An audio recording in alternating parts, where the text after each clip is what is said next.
ನೀನ್ ಯಾರೆನ್ನುವುದು ನನಗೂ ಗೊತ್ತಿಲ್ಲ.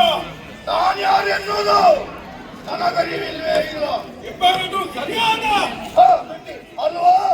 ಕಾಣ್ತಾ ಇರುವಂತ ನೀರಿನಲ್ಲಿ ನಾವೀರ್ವರು ಉದಿಸಿದ್ದೇವೆ. ಈ ನೀರಿನಲ್ಲಿ ಉದಿಸಿದವ ಮೊದಲು ನಾನು, ನೀನು ಆಮೇಲೆ ಉದಿಸಿದವ ನೀನು. ಹಾಗಾಗಿ ನಾನು ಹಿರಿಯವ, ನೀನು ಹಿರಿಯವ, ನಾನು ಕಿರಿಯವ. ನಾನು ಶ್ರೇಷ್ಠ, ನೀನು ಶ್ರೇಷ್ಠ, ನೀನು ಜ್ಯೇಷ್ಠ. ಈಗ ನಾನು ಅಣ್ಣ, ನೀನು ತಮ್ಮ. ಒಳ್ಳೆ ಅಣ್ಣ ತಮ್ಮ ಎನ್ನುವಲ್ಲಿಗೆ ತೀರ್ಮಾನ ಅಲ್ವೇ ಅಲ್ಲ. ಮತ್ತೆ ಕರೆಯುವುದಕ್ಕೊಂದು ಯೋಗ್ಯವಾಗಿರುವ ಹೆಸರಬೇಕು. ಮತ್ತೊಬ್ಬ ಬೇರೊಬ್ಬರು ಅಣ್ಣ ತಮ್ಮನಿದ್ದಾರೆ ಅಲ್ವಾ?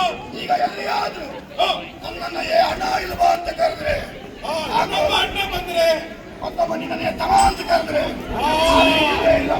ಏನು ಮಾಡೋಣ? ಹೆಸರು ಹೇಳಿಕೊಳ್ಬೇಕು. ಏನು ಮೊದಲೇ ನನಗೆ ಹೆಸರು ನಾಮಕರಣ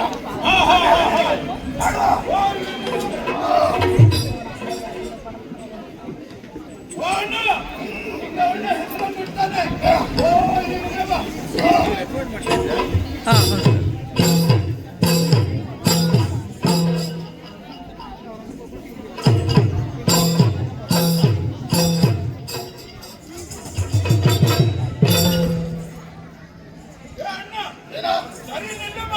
ಅವಕಾಶ ಸಿಕ್ಕು ಸರಿ ಹೇಳ್ಬಾರ್ದಲ್ಲ ನೀನು. ಹಾಗಂದ ನಿನ್ನನ್ನು ಪರೀಕ್ಷಿಸಬೇಕಲ್ಲ, ಹಾಗಾಗಿ ಕೊಟ್ಟಿ ತಟ್ಟಿ ಪರೀಕ್ಷೆ. ಹೌದು, ನಿನಗೆ ಒಂದು ಎರಡು ಕೊಟ್ಟಾಗ ಹೀಗೆ ಮಾಡಿರಲ್ಲ. ಹೌದು ಹೌದು ಹೌದು ಹೌದು. ಎಲ್ಲಿ ಮುಟ್ಟಿದರೂ ಕೂಡ ಮೃದು, ಅಲ್ಲಿ ಮುಟ್ಟಿದ್ರು ಮೃದು. ಹಾಗಾಗಿ ನಿನ್ನ ಹೆಸರು ಅದು. ನನ್ನ ಹೆಸರು ಮಧು.